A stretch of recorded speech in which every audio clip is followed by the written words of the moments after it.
Je m'appelle Tabata, j'ai 16 ans et je suis en classe de première. Je me suis rendu compte que certaines de mes capacités avaient un peu diminué, comme par exemple le calcul mental.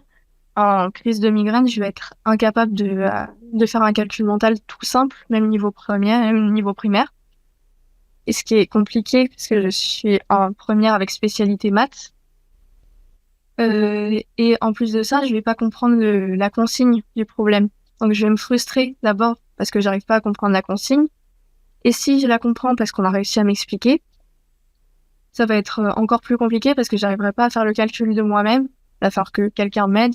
Ou alors, si j'essaye de le faire moi-même, je peux pas retenir deux chiffres en même temps. Donc additionner deux chiffres, je vais en oublier un à un moment où je vais oublier quelque chose d'important. Donc c'est quelque chose qui me frustre beaucoup parce que quand j'étais petite, j'étais très forte en calcul mental et j'ai vu au fur et à mesure que j'y arrivais de moins en moins et ça m'a fait un choc parce que j'ai toujours été forte en maths. Je vais pas comprendre le texte, réussir à retenir toutes les informations du texte. Généralement, au bout d'une ou deux phrases, je m'arrête parce que je sais que j'ai déjà oublié le début. Je sais que ça va me limiter dans mes choix de carrière pour plus tard et j'ai déjà dû abandonner certaines idées à cause de ça, à cause de mes difficultés, parce que j'ai pris trop de retard, donc ça va être impossible. Donc, dans le cadre de mon travail, je me suis rendu compte que les migraines ont un impact pendant les crises, mais aussi entre les crises. Il y a un brouillard mental qui se crée. Et on vient de voir un des symptômes qu'on peut avoir, justement, j'ai failli dire un broutard mental. Voilà, c'est une inversion des consonnes. Donc, il y a un brouillard mental qui se crée. Le cerveau, il va se fatiguer, il va se distraire beaucoup plus que la normale. Et je dois donc volontairement me reconcentrer. Je dois maintenir mon attention avec une vigilance vraiment accrue, ce qui prend bien sûr plus de force. Donc, pour les autres personnes, j'apparais peut-être fatiguée, lente, mais en fait, dans mon cerveau, ça tourne, ça tourne. Il peut y avoir un sentiment de dissociation.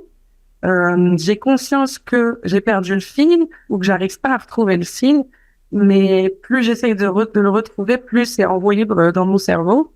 Si je vais écrire un nombre comme 583, je vais aller le reporter sur mon téléphone et ça va devenir 553. Et je vais être sûre, des fois je vais le dire tout haut, je vais dire 583, 583, et je vais quand même écrire 553. Donc c'est des choses qui sont très persistantes, même quand on s'en rend compte, ce qui est très frustrant.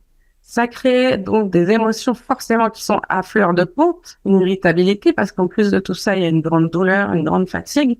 Et donc, ça crée des réactions à chaud, un manque de patience et des fois de diplomatie. Un matin, j'étais en début de crise et j'ai voulu prendre ma voiture absolument pour aller au travail. Dès le démarrage, j'ai cogné ma voiture sur un poteau. Je me suis avancée, j'ai fait un tour dans le sous-sol, j'ai garé ma voiture au mauvais endroit et j'ai eu toutes les peines du monde à retrouver la sortie pour enfin rentrer chez moi m'allonger. Une autre fois, j'étais en crise et quand on a des migraines avec aura, il arrive qu'on perde la vue.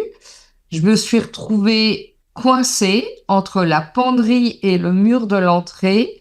Et alors qu'il aurait suffi que je fasse un pas de côté, je n'arrivais pas à réfléchir pour me sortir de cette impasse et je ne sais pas combien de temps je suis restée dans ce coin-là. Une autre fois, le linge était dans la salle de bain à l'étage et il fallait que je le descende dans le lave-linge. Ce que j'ai fait, c'est que j'ai pris la poubelle de la salle de bain et je l'ai descendu pour le mettre dans le lave-linge. Une autre difficulté qu'on a, c'est aussi à organiser sa pensée et c'est très compliqué pour communiquer parce que on cherche ces mots, mais en tout cas, dans mon cas, rien ne vient. C'est comme une tambour de machine à laver. Tous les mots s'en mêlent, tous les mots fuient quand on essaye de les attraper. Quand on en attrape un, si on en prend un deuxième, il disparaît. On n'arrive pas à faire une phrase et dans le meilleur des cas, on va sortir un mot qui ne veut rien dire, qui est dans le désordre.